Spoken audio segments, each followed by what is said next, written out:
Muito boa tarde a todos. A apresentação que eu trago hoje aqui é feita em meu nome e de uma colega, a Marlene, que de momento não pode estar na apresentação porque se encontra em licença de maternidade, teve um bebê há muitíssimo pouco tempo. A comunicação que eu vos trago intitula-se O Movimento de Vermelho em Belém, e deixem-me só partilhar o ecrã.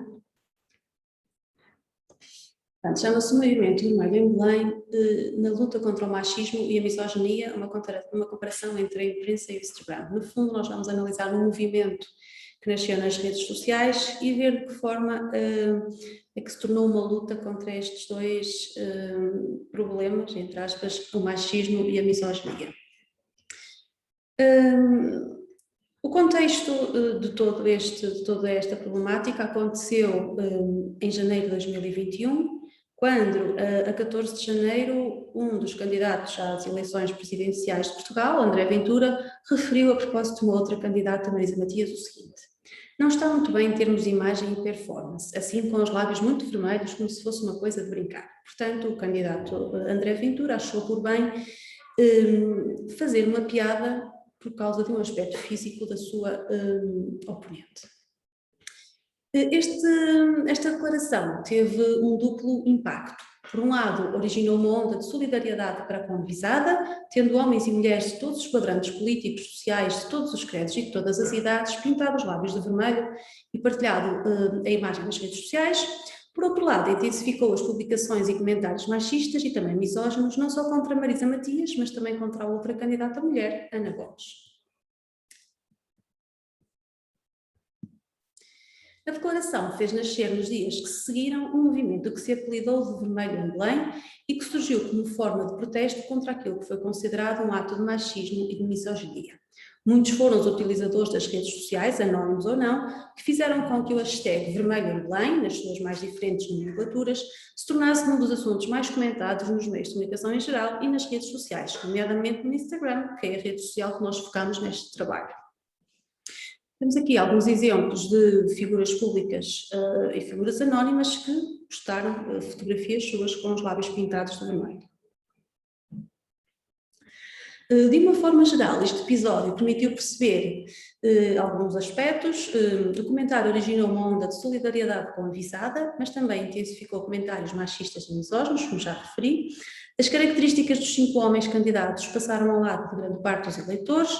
Por sua vez, as 2 mulheres e o seu aspecto físico foram constantemente alvo de apreciação por parte dos eleitores, a maioria das vezes de forma depreciativa e até insultuosa.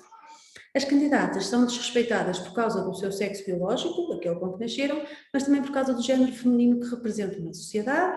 Os comentários insultuosos dizem muito mais sobre quem os prefere do que quem é vítima deles. Ainda há muito ódio por parte de alguns homens pelas mulheres na política. Aquilo que foi um insulto diretamente direcionado a alguém específico, a Marisa Matias, acabou por ser entendido como um insulto a todas as mulheres. Os meios de comunicação que chamamos tradicionais fizeram notícia tanto do ato que deu origem ao movimento, como do movimento em si. O nosso estudo vai se basear na imprensa e os objetivos são então analisar como o jornalismo impresso explorou este tema, perceber qual é o papel do jornalismo impresso para a eliminação do discurso machista e misógino na sociedade portuguesa, entender como a partir da exploração deste assunto por parte da imprensa se conseguiu influenciar a esfera pública na reflexão sobre as manifestações machistas em Portugal.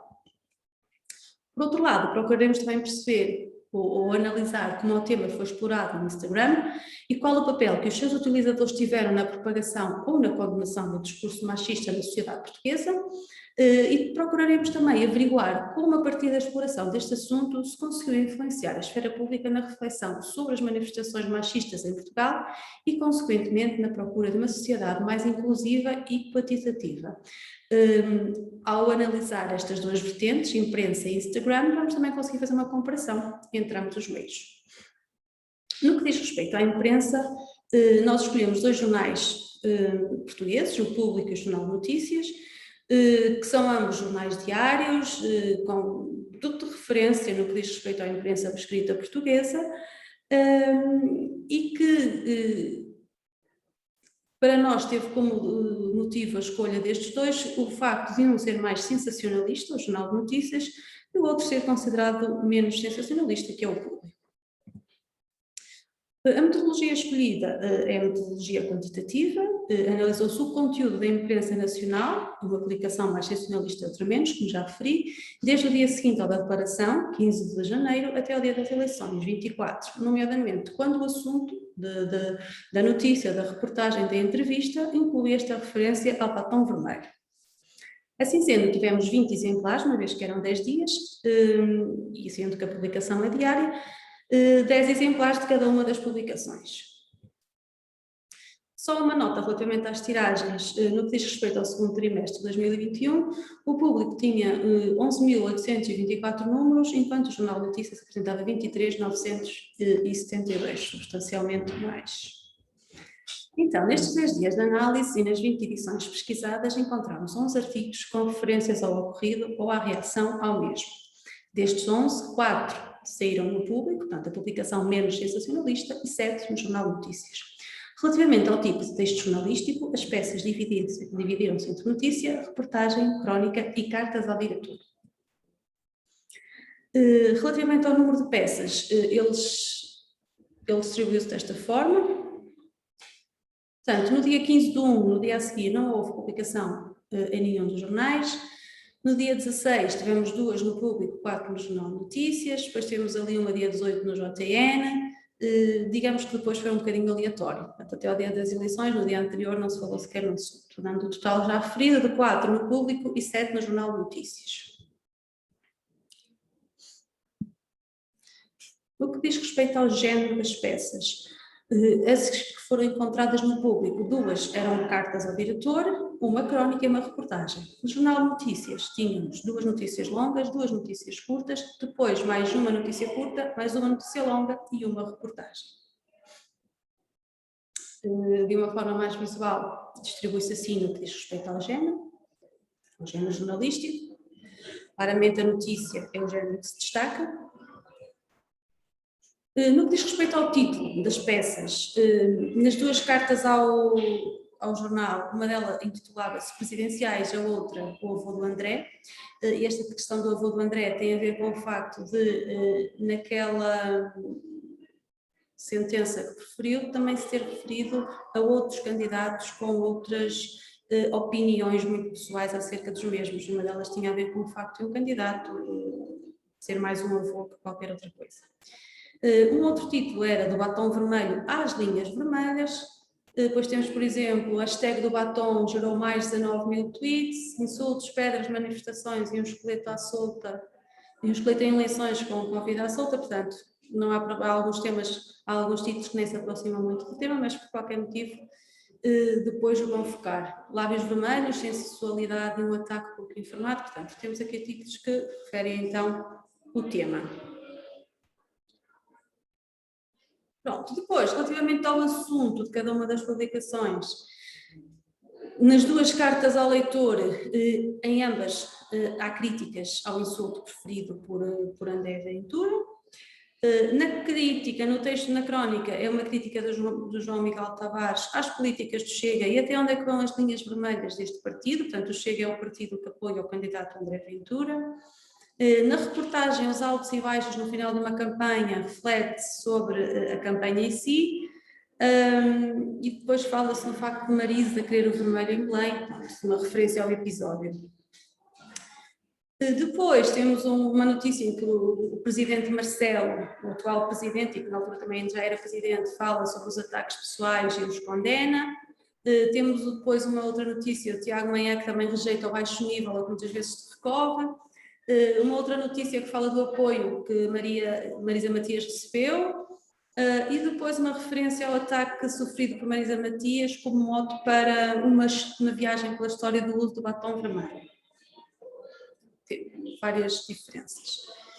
Temos ainda aqui em que um artigo que fala sobre a adaptação feita pelos candidatos às condicionantes da campanha, que é ilustrado com uma imagem do batom vermelho. Pronto, a notícia em si não fala muito do episódio. Depois fala da reação nas redes sociais a este episódio, nomeadamente ao Twitter, e a última reportagem destaca o episódio do Vermelho em Belém, e destaca esse momento como um momento de viragem na campanha, pois ao perceber que ficou mal visto com aquilo que fez, o candidato André Ventura tornou-se ainda mais agressivo com os seus opositores. Algumas conclusões. A imprensa escrita analisada não deu grande destaque ao tema, como podemos ver, portanto, em 10 dias só 11 peças é que abordaram o tema. Entre os títulos analisados, aquele que é categorizado como mais sensacionalista, Jornal Notícias, foi o que dedicou mais espaço ao assunto. Os títulos analisados não foram palco de destaque na luta contra o machismo e a misoginia. Podemos concluir que a imprensa não fez deste episódio um empurrão para lutar contra estes dois flagelos na sociedade. No que diz respeito depois ao Instagram, nós analisámos o hashtag Vermelho em Belém, sendo que, e a metodologia que usámos foi na mesma o qualitativo, portanto analisámos o conteúdo das publicações que incluíam este hashtag, desde o dia seguinte à da declaração até ao dia das eleições, procurando perceber se eram pró ou contra o dito de André Ventura e como é que procuravam combater o machismo e a misoginia com aquilo que partilhavam. Quando eu falo nas várias nomenclaturas do hashtag, foi porque aquela que teve mais publicações nem foi o que nós escolhemos o vermelho em Belém com acento, porque é o que melhor se enquadra na língua portuguesa. No entanto, o vermelho em Belém sem acento foi aquele que teve mais publicações. E depois existiram ainda todos estes hashtags que estão aqui a ver, com o batom, com os lábios, sempre mais variantes. Nós analisámos aquela que ficou em segundo lugar. Temos aqui mais algumas publicações com a hashtag propriamente dita que nós escolhemos. E na análise de conteúdo que fizemos, percebemos que o uso do batom vermelho nos lábios normalmente é comum a todas as publicações, que estas publicações são tanto de mulheres quanto de homens, embora se destaquem as mulheres no que diz respeito à quantidade. As mensagens das publicações defendem maioritariamente a igualdade de género na democracia, mas também apontam o dedo ao machismo e, em muitos casos, procuram também influenciar o sentido de voto. Temos aqui alguns exemplos. Vimos ainda que este movimento também ganhou contornos em muitas publicações de luta contra o fascismo. Por outro lado, as ideias do movimento passaram também a ser utilizadas como argumentos políticos. Também mais outros exemplos. Estas publicações foram também um incentivo ao voto e a uma cidadania participativa. Este movimento acabou por transformar o Instagram num espaço público de debate e partilha de ideias, promovendo a cidadania ativa e democrática. Algumas conclusões no que diz respeito a esta análise do Instagram. Esta análise veio reiterar então a importância que as redes sociais têm em ganho para a discussão de temas importantes, como é o caso do machismo e da misoginia, e demonstrar a sua cota-parte na construção de uma sociedade democrática ou mais democrática ainda. As redes sociais assumem-se como espaço público de debate, promovendo a cidadania mais ativa e participativa. As redes sociais, enquanto espaço público de debate, influenciam a opinião pública e contribuem para a decisão de voto, tendo por isso um papel de relevo na democracia. Portanto, a nossa análise, o nosso estudo deu para perceber que esta luta contra o machismo, maioritariamente, e contra a misoginia, acabou por ter, e tendo em conta este episódio em específico, acabou por ter mais palco numa rede social do que na imprensa escrita. Conclusão final, então.